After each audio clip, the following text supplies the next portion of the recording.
27th of July. It's 5 to 4 p.m. CET, guys. Piotr here, meaning that we are going to have CryptoMarketFlow update. Just a reminder, CryptoMarketFlow is a part of Land of Trading group.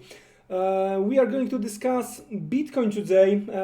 Not good informations for bulls. We are breaking back below 10,000, but we are going to discuss Bitcoin from we are going to start to discuss Bitcoin from the higher time frame and going lower and lower. But as usual, before we start, let's have a quick risk warning. Guys, please bear in mind, crypto on margin carries a high level of risk, may not be suitable for investors. You can sustain a loss of some or all initial investments, so please do not invest the money that you cannot afford to lose. Seek education, gain experience before risking real money. However, past performance doesn't guarantee future results. Alright guys, because we are approaching end of the month, it's the first month of the third quarter. The thing is, what is going to be important to have a close above the high and the close of the July of 2018, alright?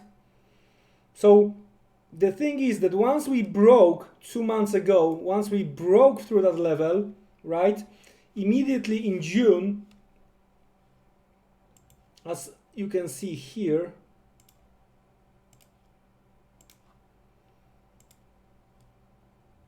immediately in June we retested these levels. All right, and we hold and close well above. So right now, in June, we also hit the 2018 opening level. That was one of the reasons we saw this rejection. So right now, because of this upper shadow in June, we are trying to retest this 8,500 to 7,800, quite wide, $700, quite wide zone. But anyway, that's how it looks from the monthly chart perspective, and from the bulls perspective, would be great to see attempt to push higher towards 10,800, trying to create some kind of the doji candle. Anyway, right now looks like July, or over the course of July month, the bears trying to control the market. So let's have a look what we have from the weekly chart perspective, and here it doesn't look good, guys. So moving a little bit lower, and here the chart is not in the favor of bulls, and I'm talking about this previously broken swing high. All right, and we, as you can see right now, we saw previous week attempt to break lower, but bulls managed to close back again, right? But looks like, guys, we are going to continue the history started 4 weeks ago, right? We have similar situation here, right? When we first time tested the swing high, there was a push higher, close higher, then strong supply. Another test a little bit lower previous week, another close higher. So looks like this week might be again in favor of the supply. So here, yeah, on the weekly chart doesn't look good, at least doesn't look good right now. And what we have to have from the weekly chart perspective, what we have to have is a move back and close above 9,700. I'm not sure if it's going to happen, right? Pushing lower, trying to break below previous week low, it might open another zone, and we are talking about this wide 8,500, 7,800 from monthly, and mid of that zone here on weekly, that's 8,250 almost. That's also that's the quite nice base here, right? Because we had the rally, we had the base, and then we had the continuation to the upside. So in that case, looks like we are targeting right now from the bears perspective, we are targeting something around 8,300, 8,200, 250. Let's switch even lower. Let's switch to the daily chart, and there you will see that we are breaking our plan. Looks like market decided to go a little bit against our plan, but we were ready for plan B. We were ready for plan B, right?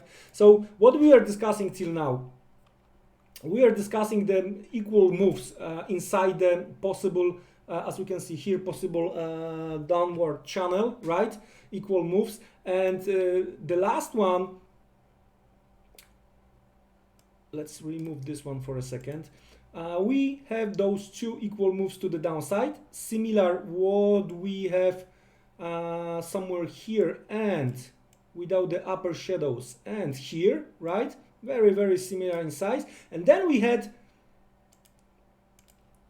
two waves to the upside. And to be honest with you, that's what the wave number one, wave number two, right? And again, two waves to the downside, one wave to the upside. And what I've been expecting, we were discussing this, the wave, another wave to the upside, just to retest the top of the channel around 12,000, 12,500, as well as trying to finish the business around this swing high, right? So that's what I've been looking for. But right now looks like market decided to go one wave to the upside only, right? So if that's the case, we probably head first to the downside, and in case of the continuation, we are going to straight retest the bottom of the channel. And if you remember, we were discussing this possible head and shoulders. Everyone was discussing this head and shoulder around 7,500, 8,500 in the past, around the May and June, right? We broke through, okay? So meaning that the shoulders are right now working as a possible demand. And again, the level we were discussing second ago on monthly, the level we were discussing second ago on weekly, and here on daily we've got something similar around 8,300. So let's have a look, because it's time to watch very carefully the swing low we have here, which has been created in the mid of July, 17th of July low, right? Day before, day after, we have higher levels, so that's the swing low. Looks like if we are going to hit 9,250 and 9,000, so if we are going to break these levels, we are opening immediately 8,300, 8,250 to the downside. So let's have a look, especially that the daily candle doesn't look great right now. So let's have a look finally on the intraday chart. How can we try to trade it?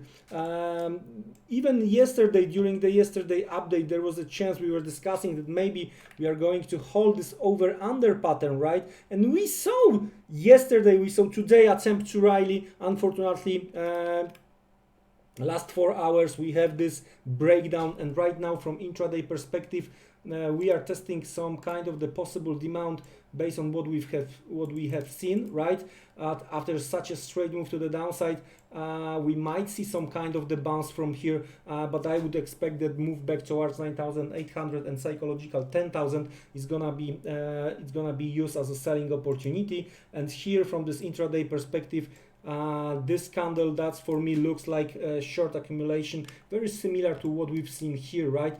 You may ask, Piotr, what are you talking about? That was the rising candle. If you guys understand how market is working, how the big guys are trading, especially if they don't want to show their intention, so usually they're hiding by doing opposite to what we see on the market. So we saw the two rising candles, but based on what happened after all, looks like it was the short accumulation. And we don't, just to be perfectly clear, we don't have to know when the market is moving to the upside just to avoid the situation that you are about to start to selling every rising candle. No, it's not that case. Once we below that level, that's the confirmation. And for us, for retail traders, that's very, very enough. But I'm going to keep preparing. I'm going to keep preparing educational videos in the near future. So we are right at possible intraday demand. There is some, market